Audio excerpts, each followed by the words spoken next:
தளபதி விஜய் அவர்களுடைய 50th பர்த்டேக்காக birthday ஸ்பெஷலா வெளிவிட்டிருந்த code படத்திலிருந்து வந்த சீன்ஸ்ல நிறைய விஷயங்கள் வந்து ஒளிஞ்சிருக்குன்னே வந்து சொல்லலாம். எடுத்தோனையுமே ஒரு சர்ப்ரைஸ் எலமெண்ட் வந்து உள்ள வச்சிருந்தாங்க. இதுலயுமே வந்து தல அஜித் அவர்களோட ரெஃபரன்ஸ் ஒன்று வந்து வச்சிருக்காங்க.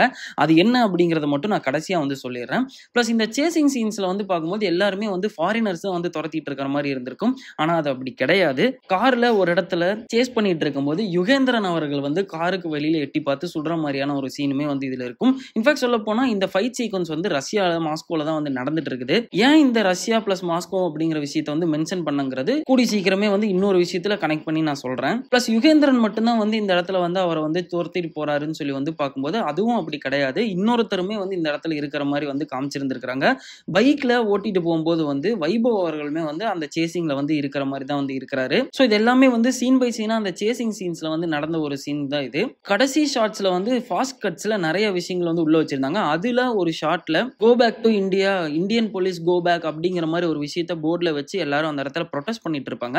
அதுல தளபதி விஜய் அவர்கள் கார்ல போயிட்டு இருக்கும்போது அவருக்கு பக்கத்தாடி உட்கார்ந்திருந்தது வந்து மோகன் அவர்கள் மாதிரி தான் வந்து நல்லாவே தெரிய வருது. பிளஸ் கார் அப்படின்னு சொல்லும் போது தான் வந்து சடனா இன்னொரு காரை வந்து திருப்பி பார்க்கும்போது இதுல தளபதி விஜய் அவர்கள் வந்து கார் டிரைவ் பண்ணிட்டு இருக்க மாதிரி ஒரு ஷாட் ஒன்று வந்து இருக்கும். பிளஸ் இந்த கார் டிரைவ் பண்ணிட்டு இருக்கிற பொசிஷன் வந்து பாத்தீங்கன்னா லெஃப்ட் சைடுல இல்லாம ரைட் சைடுல இருந்துச்சு. ரைட் சைடுல இருந்துச்சுன்னா அது கண்டிப்பா வந்து இந்தியன் வெஹிக்கிளா தான் வந்து இருக்கிறதுக்கான வாய்ப்புகள் இருக்குது. ஸோ இது வந்து இந்தியால நடக்கிற மாதிரியான ஒரு சில சீக்வன்ஸ் கூட வந்து இருந்திருக்கலாம். இதுல 2 விஜய் வந்து இருக்கிற மாதிரி வந்து ஒரு ஷாட்ல வந்து அப்படியே அப்பட்டமா வந்து காமிச்சிட்டு போயிருந்தாங்க. பட் இந்த கார்ல போயிட்டு இருக்கிற விஜய் அவர்களை வந்து 3வது விஜய் இருக்கிறதுக்கான வாய்ப்புகள் இருக்குதுன்னு வந்து சொல்லியிருந்தாங்க.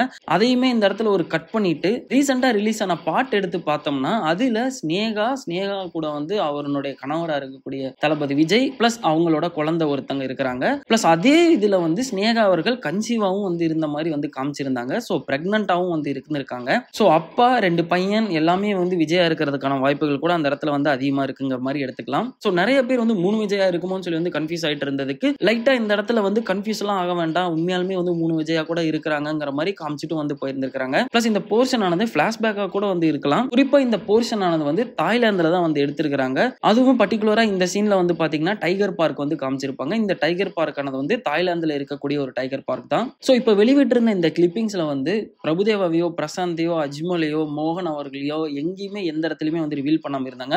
ஆனா இவங்க எல்லாருமே வந்து பேங்காக்ல ஷூட்டுக்காக போயிருந்தாங்கிறது நிறைய பேருக்கு வந்து தெரிஞ்சிருக்கும். ஸோ அப்படி பார்க்கும்போது இந்த ஒரு போர்ஷன் தாய்லாந்துல எடுத்திருக்காங்கன்னா கண்டிப்பா அவங்க எல்லாருமே வந்து அந்த போர்ஷன்ல இருக்கிறதுக்கான வாய்ப்புகள் தான் அதிகமா இருக்குது. இந்த ஒரு கிளிப்பிங்லேயே வந்து ரஷ்யாலையும் ஷூட் பண்ணியிருக்காங்க, பேங்காக்லயும் ஷூட் பண்ணியிருக்காங்க, இந்தியாலையும் ஷூட் பண்ணியிருக்காங்கிறத வந்து காட்டிட்டு போயிட்டாங்க. யூஸ்வலா ஒரு படத்துக்கு வந்து ஷூட்டிங் ப்ராசஸ் வந்து பண்ணும்போது வந்து ஒரிஜினல் ஸ்பாட்ஸுக்கு போய் ஷூட் பண்றதுங்கிறது கொஞ்சம் ரேரா தான் இருக்கும். ஆனா இவங்க எல்லாமே வந்து ஒரிஜினல் ஸ்பாட்ஸ் தான் வந்து போய் செலக்ட் பண்ணி லொகேஷனை பார்த்து ஷூட்டும் வந்து பண்ணி முடிச்சிருந்திருக்காங்க. கூடவே இந்த படமானது வந்து ஜெமினி மேனா வந்து இருக்கும் அப்படிங்கிற மாதிரியான அலசல் புலசனா பேச்சுக்கெல்லாம் வந்து ஸ்டார்டிங்ல இருந்தே இருந்துட்டு இருக்குது. அதுக்கேற்ற வகையிலேயே வந்து இதுலயும் வந்து ஒரு சில ஷாட்ஸ் வந்து வச்சிருக்காங்க. இன்ஃபேக்ட் சொல்ல போனா இந்த பைக் சேசிங் ஷாட்ஸ்லயே வந்து பார்த்தோம்னா ஜெமினி மேன்லயுமே வந்து வில் ஸ்மித்தை வந்து துரத்திட்டு இருக்கிற மாதிரி இருக்கும். ஸோ அதே மாதிரி இந்த கார் சேஸ்ல வந்து விஜய் அவர்கள் தான் வந்து இந்த 2 விஜய் அவர்களை வந்து துரத்திட்டு இருக்கிற மாதிரியும் வந்து அமைஞ்சிருக்கிறதுக்கான வாய்ப்புகள் அதிகமா இருக்குது. ஏன்னா இதுல வில்லனும் விஜய் தான் அப்படிங்கிற மாதிரியான பேச்சுகள் ஆரம்பத்துல இருந்தே அடிபட்டு இருக்குது. பிளஸ் இந்த இந்தியால எடுத்த மாதிரி இருக்கிற ஷாட்ல வர விஜய் அவர்கள் வந்து கொஞ்சம் ஆங்கிரி ஃபேஸோட தான் வந்து இருக்கிறாரு. பிளஸ் ஒரு வில்லத்தனமான லுக்கா தான் இருக்கு அவருதுமே. ஸோ இவர் வந்து வில்லன் ரோலும் சேர்த்து இவரே பிளே பண்ணிக்கிறதுக்கான வாய்ப்புகள் இந்த இடத்துல கொஞ்சம் அதிகமா தான் இருக்குது. அதே மாதிரி ஜெமினி மேன் படத்துல வந்து குளோனிங் அப்படிங்கிற ஒரு விஷயம் வந்து நடந்திருக்கும். அதை வந்து காமிச்சிருந்திருக்க மாட்டாங்க. பட் இதுல ஒரு ஷாட்ல ஒரு குளோனிங் ப்ராசஸ் நடக்கிற மாதிரியான ஒரு விஷயத்தையும் வந்து காமிச்சிருந்திருக்காங்க. பிளஸ் இது பாக்குறதுக்குமே வந்து ஒரு பக்காவான சயின்ஸ் லேப் மாதிரி தான் வந்து தெரிய வருது. இன்ஃபேக்ட் சொல்ல போனா ஜெமினி மேன் படத்திலயுமே வந்து ஒரு சயின்டிஸ்ட் இருப்பாரு. கடைசியா அவரை போட்டு வந்து தள்ளிடுவாங்க. ஆனா படத்தினுடைய ஆரம்பத்திலேயே வந்து ஒருத்தரை கொலை பண்றதுக்கு இவருக்கான ஆர்டர் வந்து கொடுத்திருந்திருப்பாங்க. ஸோ அவரை ஏன் கொன்னாங்க, எதுக்கு கொன்னாங்கிறதா படத்தினுடைய கதைக்களமா வந்து அந்த இடத்துல அமைஞ்சிருந்தது. அதே மாதிரி ரிசம்பிளா இருந்ததுன்னா கண்டிப்பா இந்த இதுல மோகன் அவர்கள் கூட வந்து அந்த சயின்டிஸ்ட் ரோல் மாதிரி ப்ளே பண்றதுக்கான வாய்ப்புகள் அதிகமா இருக்குது. பிளஸ் இது டைம் டிராவல் படமா இருக்குமோ அப்படின்னு சொல்லி யோசிக்க வைக்கிற மாதிரி ஒரு இடத்துல ஒரு விஷயத்தை வந்து காமிச்சிட்டு போயிருந்தாங்க. பீக் ஆஃப் 11 பில்லியன் பை 2050 அப்படிங்கிற ஒரு விஷயத்தை போர்ட்ல டிஸ்பிளே ஆயிட்டு இருக்க மாதிரி வந்து காமிச்சாங்க.